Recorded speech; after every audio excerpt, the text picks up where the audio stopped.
నమస్తే, welcome to our channel. ప్రస్తుతం మనతో ప్రముఖ ఆధ్యాత్మికవేత్త, జ్యోతిష్య నిపుణులు, లలిత ఉపాసకులు నానాజీ పట్నాయక్ గారు ఉన్నారు. వారితో మాట్లాడదాం. నమస్తే గురువు గారు. శ్రీమాత్రే నమః. అయితే మానవ జన్మ తీసుకున్న తర్వాత మంచి చెడుల సమూహంతోనే, ఆ కలయికతోనే మానవ జన్మ నడుస్తూ ఉంటుందండి. ఇది ఎవరు కాదనలేని నిజం. కానీ అంటే మనం ఇప్పుడు ఈ జన్మలో, ఇప్పుడు సపోజ్ నేనే ఉన్నాను, నేను చాలా న్యాయంగా, ధర్మంగా, ఎటువంటి ఈ తప్పు చేయకూడదు అని చిన్నప్పటి నుంచి కొన్ని విలువలు నేర్చుకుని నేను ఈ జన్మని పుట్టినందుకు నా పనులు నేను నిర్వర్తించుకుంటూ దాన్ని నడిపిస్తూ ఉన్నాను. కానీ పూర్వజన్మ పాపాలు లేకపోతే పూర్వజన్మ కర్మల వల్ల ఈ జన్మలో కొన్ని సమస్యలు నేను ఎదుర్కొంటూ ఉంటాను.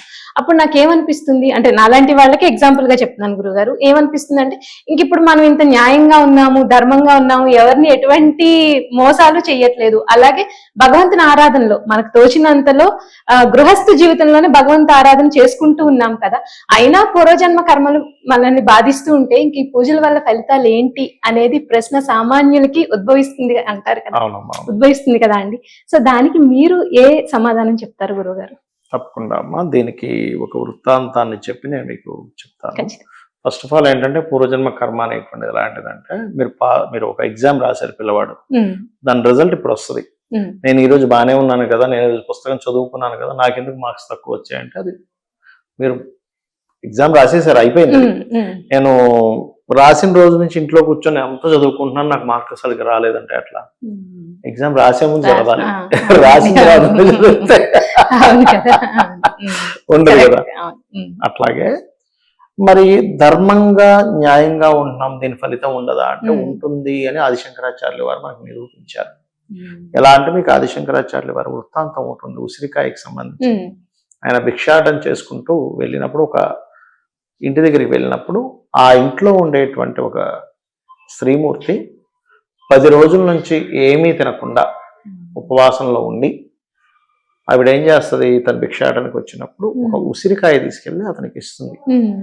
అది దేవుడి దగ్గర పెట్టినటువంటి నైవేద్యం, ఉసిరికాయ. ఒక ఉసిరికాయ ఇచ్చి, స్వామి నేనే పస్తులతో ఉన్నా 10 రోజుల నుంచి, నేనేమి తినలేదు, ఉన్న ఒకటే ఒక ఉసిరికాయ మీకు ఇచ్చేది స్వామి అని చెప్తుంది. అప్పుడు ఆదిశంకరాచార్యుల వారికి కళ్ళల్లోంచి నీళ్ళు వస్తాయి, చాలా బాధపడతారు. ఒక్కసారిగా లక్ష్మీదేవి, ఆయనకేమని ఇలా పిలుస్తా అలా పలుకుతుంది, లక్ష్మీదేవిని పిలుస్తాడు, కనకదారా స్తోత్రం చేస్తాడు. వచ్చినప్పుడు అమ్మవారిని పిలిచినప్పుడు ఏమవుతుందంటే, అమ్మవారు ప్రత్యక్షమై, ఏంటి శంకరా చెప్పు అంటే, అమ్మ చూడమ్మా, అసలు ఇంత దారిద్రం అనుభవిస్తుంది, వీడికి నువ్వు అనుగ్రహించు అంటే, ఏ దేవతామూర్తి అయినా మొట్టమొదట మనం పూజ చేసినప్పుడు, మనం పూజలు చేస్తుంటాం కదా, నిత్యం చేస్తుంటాం కదా, ఆదిశంకరాచార్యులు అనే కదా మనం రోజు నిత్యం పూజ చేయగానే ఫస్ట్ మనం ఎంత పుణ్యం చేశాము, వీళ్ళకి ఏం అనుగ్రహించాలని చూస్తుంది దేవత. అలాగే లక్ష్మీదేవి ప్రత్యక్షమై, నువ్వు అడుగుతున్నావు కరెక్టే, కానీ ఇక్కడ పుణ్యం లేదు, నేను ఇవ్వాలంటే, నేను ఇవ్వాలన్నా పుణ్యం ఉండాలి. ఎలా అయితే మనం చెక్ తీసుకెళ్లి బ్యాంకులో ఇస్తే అక్కడ బ్యాంక్ బ్యాలెన్స్ ఉంటేనే మనకి డబ్బులు ఇస్తున్నట్టుగా క్యాషియర్ ఇవ్వడు, మీరు చెక్ తీసుకెళ్లారు కదా, ఇవ్వడు, అక్కడ బ్యాలెన్స్ ఉంటేనే ఇవ్వాలి కదా అన్నప్పుడు, అప్పుడు ఆదిశంకరాచార్యుల వారు ఒక మాట అంటారు, అమ్మ పుణ్యం వల్ల వస్తుంది, నువ్వు అన్నది కరెక్టే, కానీ ధర్మం వల్ల కూడా రావాలిగా. ఆవిడ ధర్మాన్ని పాటించింది. నేను భిక్షాటం చేసుకునేవాడిని, నేను వచ్చినప్పుడు ఆ శ్రీమూర్తి ఇచ్చిందిగా, కాబట్టి నువ్వు ఇవ్వాల్సిందే అని ఆదిశంకరాచార్యుల వారు అంటారు. అన్నప్పుడు నిజమే, ధర్మం పాటించిన వాళ్ళకు నేను అనుగ్రహించాలని లక్ష్మీదేవి అనుగ్రహిస్తుంది. అంటే ఏమిటి, ఇక్కడ ధర్మాన్ని పాటిస్తే కూడా లక్ష్మీ అనుగ్రహం ఉంటుంది. చాలా మంది ఏంటంటే, కాలం ఏదో కొంత కలిసి రాకపోయేసరికి నేను అంత చేస్తున్నా సరే కలిసి రావట్లేదు అనుకుంటూ ఉంటారు. ఇప్పుడు ఎందుకమ్మా, ఇప్పుడు కాలం కలిసి వస్తుంది లేదు అనడానికి, ఇప్పుడు చూడండి, పెద్ద పెద్ద బిజినెస్ పీపుల్ ఉంటారు, ఒకప్పుడు అద్భుతంగా వేల 100 కోట్లు సంపాదిస్తారు, సడన్ గా డౌన్ అవుతుంది. ఒక సర్టన్ పీరియడ్, ఒక 6 నెలలు, సంవత్సరం, 2 సంవత్సరాలు, ఒక 5 సంవత్సరాలు డౌన్ ఉంటుంది. అంత మాత్రం చేత వాళ్ళు సంపాదించలేరని కాదు, ఒక టైం పీరియడ్. చక్రవర్తులు ఉన్నారు మనకి రామాయణ మహాభారతంలో పాండవులు వాళ్ళ ఒక్కొక్కరు తక్కువ, ఎన్ని రాజ్యాలు, సింహాసనాలు, మామూలు కాదు కదా వాళ్ళంతా. వాళ్ళు కూడా రోల్ పాలయ్యాడు ఒకనొక సమయంలో. అంటే దాని అర్థం ఏంటి, ఒక సమయం. అలా అని ఈ భూమికి ఉన్నటువంటి ఇదేమిటంటే, తత్వం ఏమిటంటే, మహాభారతంలో శ్రీకృష్ణ పరమాత్మ ఉన్నాడుగా వాళ్ళతో పాటే ఉండి, మరి అని ఇలా మంత్రం వేయొచ్చుగా అందరూ చచ్చిపోవాలని, యుద్ధమే చేయించాడు అక్కడ. ఇప్పుడు నేను యుద్ధం చేయలేను అని శ్రీకృష్ణ పరమాత్మ ఇంతమంది అంటే గురువులను, తండ్రులను, మేనమామలను, సహోదరులను, వీళ్ళందరినీ చూసి హృదయము ద్రవించి నకాంక్షే విజయం కృష్ణ అని అంటాడు. నాకు రాజ్యం వద్దు, ఏమొద్దు, విజయం వద్దు, నేను అడుక్కు తింటాను కావాలంటే, ఇంతమందిని చంపాలా అన్నప్పుడు సర్లేరా బాబు నువ్వేం చంపకు, నేను ఒకసారి ఇలా మంత్రం వేస్తాను వాళ్ళందరూ చచ్చిపోతారు, నువ్వు ఆ రాజ్యం వాడు అనలే. నీకు రాజ్యం కావాలి అంటే నువ్వు యుద్ధం చెయ్యాలి. కృష్ణుడు భగవంతుడు సాక్షాత్ మహావిష్ణువు పక్కనున్నాక నువ్వు పని చేయాలి. మంత్రం మాయ చేయడు, ఆయన అనుగ్రహిస్తాడు. కాకపోతే ఇప్పుడు ఆర్తులని, జిజ్ఞాసులను, అర్ధకాములు, జ్ఞానులు 4 విధములైనటువంటి పుణ్యాత్ములు నన్ను ఆశ్రయిస్తున్నారు అన్నాడు. మరి అదే మహాభారతంలో ద్రౌపది మన పాంచాలి ఆవిడ వస్త్రాలు తీస్తున్నప్పుడు ఆర్తితో శ్రీకృష్ణ పరమాత్మని వేడుకున్నప్పుడు వస్త్రాలు వస్తాయి మరి, అవునా కదా?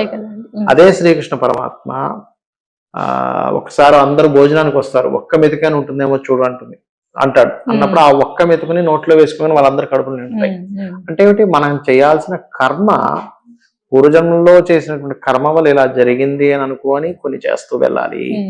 భగవంతుని నమ్ముకోవాలి. పూర్వజన్మ పుణ్యం లేదు, ఇప్పటికైనా నేను ధర్మంగా ఉంటాను అంటే మన దగ్గర ఉన్నటువంటి గొప్ప ఆయుధం ఏంటంటే ధర్మం. ఎందుకంటే ఇప్పుడు మీరు చూడండి, ఇప్పుడు మీరు ఉన్నారమ్మా, మీకు వెహికల్ ఉంది, రిపేర్కి ఇచ్చారు, వాడు ఉన్నది లేనిది ఇది పోయింది అది పోయింది అని చెప్పి చేసిన వాడికి ఇస్తారా, లేకపోతే చక్కగా పర్ఫెక్ట్ గా చేస్తాడనే దాన్ని మోసం చేయకుండా ఉండడమే కదా ధర్మం. ఈ పని మీరు పర్ఫెక్ట్ గా చేయడమే కదా ధర్మం అంటే. అసలు నన్ను అడిగితే ఈ కలియుగంలో ధర్మంగా ఉంటేనే ధనం. ఎందుకంటే లలితా సహస్రనామాల్లో కూడా ధర్మాధ్యక్ష అని ఉంటుంది ఫస్ట్ నామం. ధర్మాధ్యక్ష, ధనాధ్యక్ష, ధన ధాన్య వివర్ధిని. ధర్మంతో ధనం ముడిపడి ఉంటుంది. మనం అనుకుంటాం ఏదో కొన్నిసార్లు ధర్మానికి రోజులు లేవు, ఎంత కరెక్ట్గా ఉన్నా లేదని. కానీ మీరు ఏంటంటే ధర్మంగా ఉంటూ టెక్నాలజికల్ గాను అప్డేట్ గాను అవుతూ వెళ్ళాలి. అంతేగాని ధర్మానికి కూడా ఒక వాల్యూ ఉందని మనకు ఆది శంకరాచార్యులు వారే చెప్పారు. అయితే అంటే మీరు చెప్పింది అసలు చాలా గ్రేట్ వర్డ్స్ అండి, నిజంగా చాలా గొప్ప విషయం చెప్పారు. ఎందుకంటే ఇప్పుడు వాళ్ళు చాలా ఆవేశంగా ఏదో చిన్న కష్టం రాగానే వాళ్ళంత అన్యాయంగా చేసినా సరే వాళ్ళకి బాగా నడుస్తుంది అని ఇప్పుడు మట్టికే చూసుకుంటున్నారు, ఈ ప్రజెంట్ మట్టికే చూసుకుంటున్నారు. మీరు అన్నట్టుగా పూర్వజన్మ కర్మలు కానీ లేకపోతే ఇంకోటి ఏంటంటే అమ్మా, కష్టము అనేటువంటిది ఉంది లేదని కాదు, కొంతమందికి ఉంటుంది. కొన్ని విషయాలు మనం లేకపోయినా కష్టం అనుకుంటాం.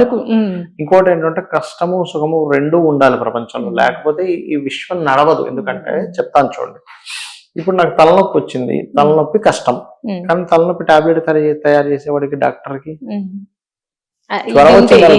ఉంటేనే కదండి వాళ్ళు అది నడిచేది అదే వాళ్ళకి కదా, అవునా కదా? ఇప్పుడు బ్యాగ్ ఉంది, ఏదో బెల్ట్ చిరిగిపోతే అయింది అనుకోండి, బ్యాగ్ తయారు చేసేవాడికి కుట్టేవాడికి మరి ఇదే కావాలి. ఒక సైకిల్, ఒక సర్కిల్, అది మనకు అర్థం అవ్వనంత సేపు మనకే కష్టం రాకూడదు, మనకేమీ జరగకూడదు అనుకుంటాను. కానీ జరగకూడదు కాదు, ఇక్కడ జరిగే సంఘటనని నేను అలా హ్యాండిల్ చేస్తున్నాను. సిచ్యువేషన్స్ ఎప్పుడు జరుగుతూనే ఉంటాయి, గుడ్ బ్యాడ్, మంచి చెడు కింద అవుతూనే ఉంటాయి. కానీ నేను దాన్ని ఎట్లా హ్యాండిల్ చేస్తున్నాను, ఎట్లా తీసుకుంటున్నాను ఈజ్ మోస్ట్ ఇంపార్టెంట్. శ్రీకృష్ణ పరమాత్మ కూడా చెప్పింది అదే, అక్కడ యుద్ధం అనేటువంటిది నీకు నీ ధర్మం, నువ్వు దాన్ని ఎట్లా హ్యాండిల్ చేస్తావు, నువ్వు ఎట్లా చేస్తావు ఇది ముఖ్యం. రైట్ గురువు గారు, నిజంగా ఈ తత్వం అర్థం చేసుకుంటే ఈ మానసిక సంఘర్షణకి లోన్ అవ్వకుండా ఇది కూడా భగవంతుడే ఇచ్చాడు, అది ఇచ్చినవాడు ఇది కూడా ఇచ్చాడు అని ఒక ధైర్యంతో మీరు నిజంగా మీరు చెప్పిన వర్డ్స్ కొన్ని ఎంత ధైర్యాన్ని ఇస్తాయంటే కష్టంలో ఉన్న మనిషికి అవును కదా అనే ఒక ధైర్యం కూడా వస్తుంది. ధన్యవాదాలు గురువు గారు. శ్రీమాత్రే నమః.